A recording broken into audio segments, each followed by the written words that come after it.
class, today our next topic is postulates of Bohr's model of an atom. First postulates of Bohr's model is that atom consists of heavily positively charged which is present in the nucleus and electrons revolve around the nucleus. Means to say कि the whole positive charge is concentrated at the center. Bohr's ने पहला postulate हमें क्या बताया कि जितना भी positive charge है वो कहाँ पर है आपके पास न्यूक्लियस में है, जिसमें हम लोग बोलते हैं न्यूट्रॉन और प्रोटॉन्स हैं. And protons having a positive charge and neutron having no charge. वो कह रहा है whole positive charge is concentrated at the nucleus and the electrons keep on revolving in a definite path that is called orbit. क्या बोलते हैं उसे? Orbit. जिसमें एक डेफिनेट पाथ में इलेक्ट्रॉन रिवॉल्व करते रहते हैं, उसे क्या नाम दिया गया? ऑर्बिट का. This is the first postulates. Second postulates of Bohr's theory is that in which the each orbit have the definite and the fixed amount of energy that is called the energy level और energy state. कह रहा है कि जहाँ पर electron revolve कर रहा है एक डेफिनेट पाथ में जिसे हमने नाम दिया ऑर्बिट, और ये जो इलेक्ट्रॉन है इस ऑर्बिट में जो घूम रहे हैं इनकी क्या है? एक डेफिनेट एनर्जी है, डेफिनेट एनर्जी पोजेस करते हैं ये, जिसे हम लोग क्या बोल देते हैं? एनर्जी लेवल्स और एनर्जी स्टेट और एनर्जी स्टेट्स. एनर्जी लेवल और एनर्जी स्टेट्स या फिर stationery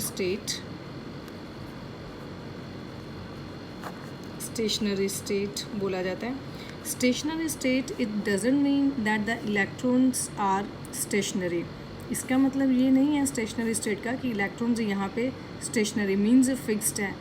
they keep on revolving around the nucleus. नाम दिया गया कि स्टेशनरी स्टेट है, एनर्जी स्टेट है या एनर्जी लेवल है, बट इलेक्ट्रॉन उसमें क्या कर रहे हैं? घूम रहे हैं. क्योंकि बहुत सारे बच्चों के दिमाग में ये आ जाता है कि स्टेशनरी स्टेट बोला it means electron is fixed, कि वो रिवॉल्व नहीं कर रहा है. ऐसा नहीं है. Electron keep on revolving and they are numbered as this is the nucleus, this is the first energy level, this is the second energy level, this is the third energy level. Means n1, n is equal to 1, n is equal to 2, n is equal to 3, similarly n is equal to 4, n is equal to 5 and so on. Or you can say it's K, L, M, N, O, P like that. तो या तो आप के L M N के साथ designate कर सकते हैं या फिर आप कैसे बता सकते हैं कि first energy state n is 1, second, third, fourth and fifth. Now the radius or the velocity of electron is Vn is equal to V naught into Z by n, where V naught is 2.188 into 10 raised to power 8 centimeter per second, and this is the velocity of electron in the first orbit of hydrogen atom. Similarly, radius of stationary state of hydrogen atom, its Rn is equal to A naught into n square, where A naught is 52.9 picometer. It's a radius of first stationary state and it is also called the Bohr's radius. It is also called the Bohr's radius. क्या बताया अभी तक मैंने आप लोगों को? पहला postulates ये बताया कि इलेक्ट्रॉन जो है वो फिक्स पाथ में रिवॉल्व करते हैं जिसे ऑर्बिट का नाम दिया गया. Each orbit have a definite amount of energy जिसे एनर्जी लेवल और एनर्जी स्टेट कहा गया. एनर्जी स्टेट को हम लोगों ने इंडिकेट किया कि एनर्जी लेवल 1, 2, 3, 4 या फिर के एल एम एन के साथ. देन उसकी वेलोसिटी बताई एंड देन उसका रेडियस.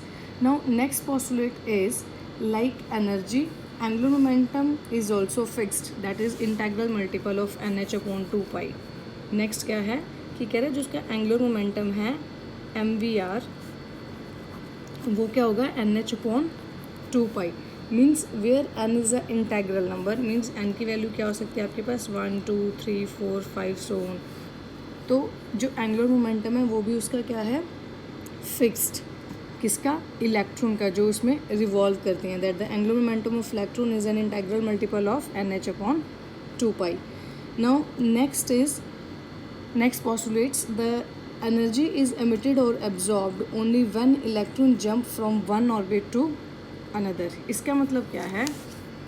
कह रहा है कि आपने सपोज किया कि दिस इज़ द न्यूक्लियस जहाँ पे सारा पॉजिटिव चार्ज कंसनट्रेट है। उसके बाद हमने उसको बता दिया कि ये फर्स्ट एनर्जी लेवल है, ये सेकेंड एनर्जी लेवल है, देन आपके पास थर्ड एनर्जी लेवल है, then fourth and so on, ऐसे चलता जाएगा एनर्जी लेवल्स।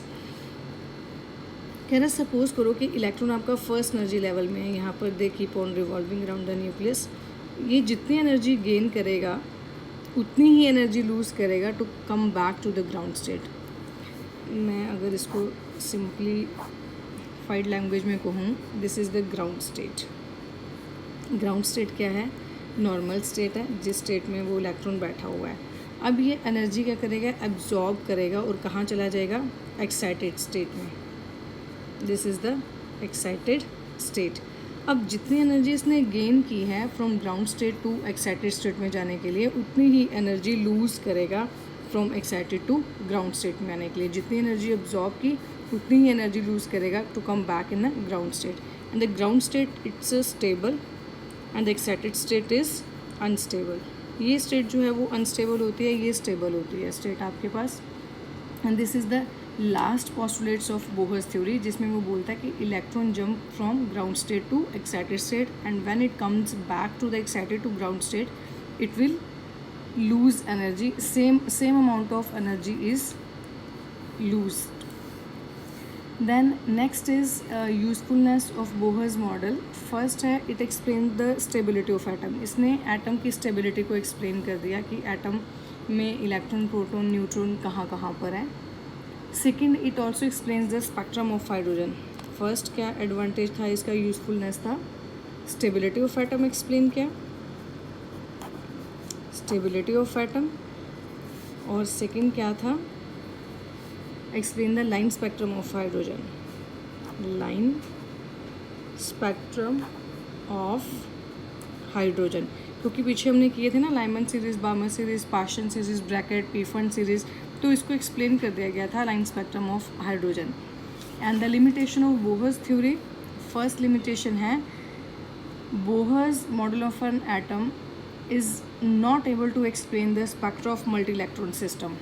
यहाँ पर हमने क्या एक्सप्लेन किया था? Line spectrum of hydrogen. Hydrogen means having one electron. या मैंने ये कहा था कि that the hydrogen like species like lithium ion की मैं बात करूँ कि इसके स्पेक्ट्रम को भी एक्सप्लेन किया था, क्योंकि लिथियम का एटॉमिक नंबर है 3, उसमें से 2 इलेक्ट्रॉन बाहर चले गए तो पीछे कितने इलेक्ट्रॉन रह गए? 1। तो ये किसकी तरह हो गया? हाइड्रोजन एटम की तरह हो गया। तो हाइड्रोजन लाइक स्पीशीज़ और हाइड्रोजन एटम को इसने एक्सप्लेन किया था। पर कह रहा है अगर इसमें मल्टी इलेक्ट्रॉन होंगे तो वो इसके स्पेक्ट्रम को एक्सप्लेन नहीं कर पाया। This is the major limitation of Bohr's theory. Second limitation is it is not able to explain the 3 dimensional model of atom. जो एटम है हमारे पास वो 3D में है, वो 3D में कैसे है वो भी ये एक्सप्लेन नहीं कर पाया।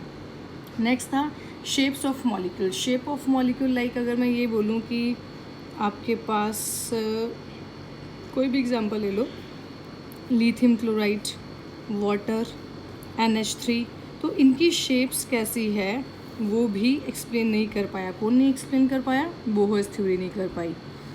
इनकी शेप्स हमारे पास नेक्स्ट चैप्टर आता है केमिकल बॉन्डिंग, उसमें एक्सप्लेन की गई है, तो वो हम वहाँ पे डिस्कस करेंगे कि इनकी शेप्स कैसे निकालते हैं। And the last limitation of Bohr's model is it could not explain the de Broglie concept having the dual nature of matter and the Heisenberg uncertainty principle. ये हमारा नेक्स्ट टॉपिक है जिसमें मैं आपको एक्सप्लेन करूँगी कि डी ब्रोगली कॉन्सेप्ट क्या है और हाइजेनबर्ग अनसर्टेनिटी प्रिंसिपल क्या है। ये नेक्स्ट टॉपिक में डिस्कस करेंगे। This is all about your Bohr's theory, Bohr's model, postulates, usefulness and limitation. Thank you.